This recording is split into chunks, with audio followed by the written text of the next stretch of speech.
Hoje eu decidi conversar com vocês alguns assuntos que muitas das pessoas que estão aqui pecam muito na hora de fazer as receitas, que é a preparação. E quando eu falo preparação, o que eu quero dizer é o que antecede as receitas. O que é preparação? Preparação de forno, preparação de forma, preparação de todos os ingredientes para a gente fazer as receitas. Isso tudo engloba a preparação. E essa preparação é exatamente onde eu vou abrir com vocês hoje aqui e vou falar todos os tipos de preparações que vocês precisam fazer antes mesmo de começar uma receita de pão ou de bolo ou qualquer tipo de receita que você for fazer. A primeira preparação que a gente precisa antes de fazer uma receita é a preparação do forno. E como eu já falei em várias lives com vocês, a preparação do forno é uma coisa meio que mágica. Você precisa entender o forno que você tem na sua casa, né? Qual o tipo de forno que você tem na sua casa? É industrial ou o forno é esse que a gente tem convencional mesmo de cozinha? Como que é seu forno? Primeira coisa é que você precisa entender o seu forno. Então, para facilitar a vida de todos vocês que estão aqui na live, eu vou explicar para vocês como que preparar um forno, que é um forno que todo mundo tem e que todo mundo tem em casa, aqueles fornos residenciais de cozinha mesmo, que tem o fogão e o forno. Primeiro, você vai pegar a grade do seu forno precisa ficar na metade da posição, ou seja, aqui, se você for olhar agora dentro do seu forno, tem três posições para colocar a grade. Tem a primeira, que é bem quase embaixo, a segunda, que é no meio, e a terceira posição, que é bem quase em cima lá do teto do forno. Toda vez que você for fazer pães ou bolos, essa sua grade precisa ficar na segunda posição, ou seja, exatamente no meio do forno. Tanto a mesma distância para cima do teto do forno e a mesma distância para baixo do piso do forno. Então, a grade precisa ficar no meio. Aí, a partir daqui, você vai ligar o forno. Todas as receitas minhas que eu posto aqui no canal, eu digo para vocês assim: leve o pão para assar em forno pré-aquecido a 200 graus por cerca de 40 minutos ou até dourar levemente a superfície. Aqui você vai falar para mim, você vai mudar uma coisa. Por que você vai mudar? Porque eu percebi muitos erros e muitos acertos aqui, que é exatamente isso que eu vou falar, o que está acontecendo. Tem forno de pessoas que põem 200 graus, mas parece que está colocando um pouquinho mais de temperatura. E tem forno que você coloca 200 graus e parece que está colocando um pouquinho menos a temperatura. Então, nós vamos fixar a partir de hoje a temperatura de 180 graus. A temperatura de 180 graus é o forno médio, porque essa temperatura vai fazer com que os pães assem por dentro e por fora e não queimem nenhuma parte. Quando eu estou falando de forno para você, eu quero dizer que, e você tem que entender isso de uma vez por todas, os primeiros 15 minutos no forno de 180 graus, que você coloca um pão, ele não vai assar, entenda isso. Os primeiros 15 minutos, o pão vai cozinhar toda aquela massa que está ali dentro e que está ali fora. E os segundos 15 minutos é exatamente o que vai assar o pão, que vai dar aquela cor amarelada em cima, dourada. Tudo bem, então? Combinado? Então, recapitulando aqui para você entender. A primeira aplicação e a primeira coisa que a gente vai arrumar antes de fazer a receita é o forno. Então, grade exatamente no meio do forno, colocado na segunda posição. O forno pré-aquecido 20 minutos antes de começar qualquer tipo de receita. E vai deixar o forno pré-aquecido a 180 graus, não mais 200 para não ter erro. 180 graus é a temperatura ideal para cozinhar e depois assar, tá bom? Quando eu dou uma aula, igual hoje eu estou dando uma aula de preparação de tudo antes de começar a receita, quando eu termino a aula, o pessoal vai fazer e depois me manda as mensagens falando o que deu certo e o que deu errado. E aí eu começo a maquinar na minha cabeça o que foi que deu errado, o que foi que deu errado. E nessa de maquinar as coisas na cabeça, eu aprendo muito mais do que eu ensino. Você não acredita, né, Júnior? Mas é exatamente isso que acontece. Você fala que aprende muito, mas eu aprendo, eu acho que um pouco mais com vocês também, pode ter certeza. E eu entendo vocês perfeitamente. Por quê? Eu posso estar atrás de uma marca que chama Padaria do Sábado, mas eu também sou humano. Eu já errei muito fazendo pão, já errei muito fazendo bolo, já coloquei a travessa do forno embaixo, queimou embaixo, já coloquei a travessa muito para cima, queimou em cima.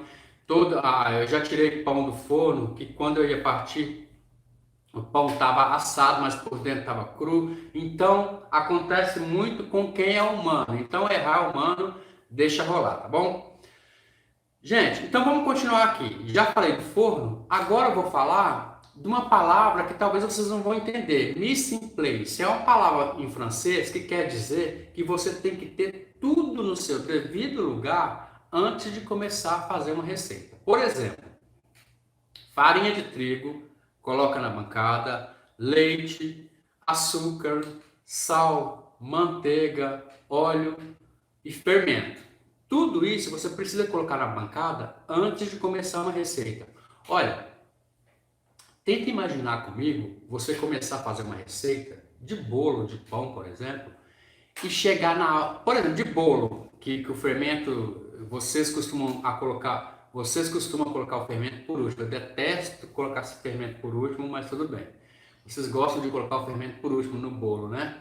Então, já pensou? Você fez toda a massa, fez tudo certinho, aí quando você vai procurar o fermento, ou acabou, ou não tem, como que você vai fazer? Isso pode interferir muito na sua receita, porque até você achar o fermento, pedir emprestado ou ir comprar, aquela massa do seu bolo lá já vai estar descansando ali, já não vai dar muito certo.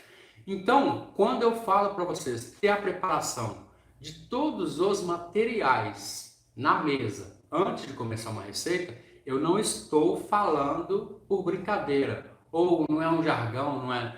Você tem que ter tudo ali para dar tudo certo na sua receita. Já pensou, vai fazer uma receita, não tem ovo, por exemplo? Ou leite não dá, ou leite acabou? Então, é complicado, né? Digamos que, nesse caso, quando o leite acabou, até que não tem muito problema, porque a gente pode colocar água, não tem problema, né? Então, presta bastante atenção nisso que eu estou dizendo para você. Toda vez que for começar uma receita, pega todos os ingredientes e coloca em cima da mesa, tá bom? Outra coisa muito importante para dizer para vocês que estão aprendendo, se vocês forem padeiros, se vocês trabalharem em confeitaria, padaria, eu não falo muito para você, não, isso não. Mas todos os ingredientes, ovo, leite, água, precisam estar em temperatura ambiente. Porque se você colocar esses ingredientes gelados na sua massa tende a endurecer, sua massa tende a não absorver bastante a água e a sua massa também pode dar aquele famoso problema de demorar a crescer os pães. Então, só voltando aqui para você entender sobre os produtos em temperatura ambiente, quando você for fazer um pão francês ou pão salgado, a água, e é só água, não pode ser leite, aí sim, ela pode ser gelada, porque os pães crocantes e os pães de padaria, esses pães rústicos, eles precisam ter aquela casca grossa em cima e embaixo e ter a pestana, ficar bem crocante. Então, aí sim, água gelada. Agora, nas outras massas que eu ensino para você, qualquer outro tipo de massa que eu ensino para você, a água ou o leite precisa ser morno ou em temperatura ambiente. Por que eu digo morno? Porque quando você coloca a água morna na farinha, a água morna tende a entrar nos folículos da farinha, enquanto que a água em temperatura ambiente ou gelada, ela não consegue entranhar dentro da farinha. Então a água morna, ela é boa por isso, porque ela entranha dentro dos folículos da farinha e a farinha acaba absorvendo mais água e, por consequência, deixa o seu pão mais macio. Então é isso. Então, voltando ao assunto, materiais todos na mesa antes de fazer a receita e todos eles em temperatura ambiente, com exceção desses dois que eu falei, que é o pão francês e os pães doces que precisam da água. Primeiro, gelada, e a segunda, água morna. Água morna, mamadeira, coloca no rosto, não sente que está quente, tá bom? Combinado. A terceira coisa é preparar as formas que você vai fazer os pães. Terceira, antes de começar qualquer coisa. As formas redondas de buraco central, elas têm um problema, porque pode acontecer de várias receitas suas colocadas nessa forma de buraco central grudar. Eu já grudei vários bolos, vários pães nessa forma e eu estou falando com propriedade porque é exatamente assim que tem que ser. Imagina que você tem uma forma de buraco central 23 centímetros. Digamos que é assim, redonda.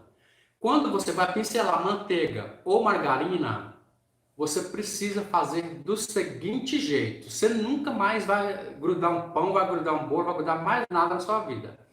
Primeira coisa, gente. Quando a gente fala que vai untar uma forma, a gente precisa untar com gordura, tá bom? E gordura é ou manteiga ou margarina. Posso untar com óleo? Não.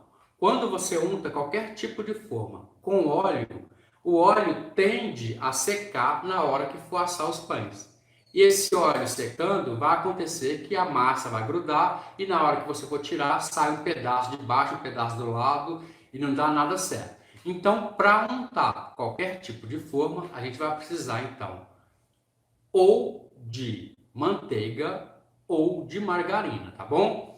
E voltando ao assunto, se a forma é redonda e tem buraco central, o fundo da forma, você vai pegar o pincel nessa direção e vai fazer no fundo da forma, no sentido do círculo da forma. Esse cone que tem no meio, que é uma forma de buraco central, você vai pegar o pincel assim, de baixo para cima, pincelando, no sentido do crescimento aqui do cone. Tá entendendo, gente? Forma redonda, buraco central. Buraco central tem um cone aqui. Então, embaixo, você roda o pincel normalmente. No cone aqui do meio, você vai com o pincel de baixo para cima. Fazendo uma lista. Porque aí, quando o pão crescer, ele vai crescer para cima. E você pincelou de baixo para cima, você está seguindo o sentido do crescimento do pão. E as laterais aqui da forma redonda também, de baixo para cima, pincelando. De baixo para cima, de baixo para cima, de baixo para cima. Parece brincadeira, mas não é. Por que eu estou fazendo isso? Quando eu pincelo a manteiga ou a margarina no sentido do crescimento do pão, então ele vai acompanhar aquela margarina e aquela manteiga e vai derreter ali e vai sim ficar no mesmo sentido de crescimento. Então, quando ambos conversam entre si e estão fazendo o mesmo movimento, nenhum deles vai grudar, nem na lateral, nem no cone, que é o buraco central. Estamos entendidos até aí. Essa é a forma de 23 centímetros ou qualquer tamanho de buraco central. Agora eu vou falar para vocês da forma redonda, lisa, sem buraco central, lisa. Aí você fala, nossa, mas essas formas são de bolo. Sim, são de bolo, mas tem pães que a gente faz também nessas formas. Então, entenda isso. Eu estou passando para vocês essas formas, porque essas formas redondas também a gente usa para fazer pão. Eu já usei várias delas em vários vídeos, vocês já viram, e é assim que é feito. Então, essa forma redonda, lisa, ela é redonda e é lisa, não tem buraco central. Como que você vai pincelar a manteiga? No fundo, você vai pincelar formando círculo com pincel, normalmente. E nas laterais, você vai pincelar com o pincel nessa posição, de baixo para cima, de baixo para cima, de baixo para cima, de baixo para cima. O que eu estou fazendo aqui? eu estou pincelando a massa no sentido, pincelando a forma, no sentido do crescimento da massa. Quando essa massa for assar e ela começar a conversar junto com a manteiga ou com a margarina, eles vão começar a subir juntos, na mesma direção. E quando eles fazem isso na mesma direção, a massa, na hora de assar, não gruda nas laterais. Tá bom assim, gente? Então, ó, falamos então da forma redonda de buraco central e falamos da forma redonda lisa.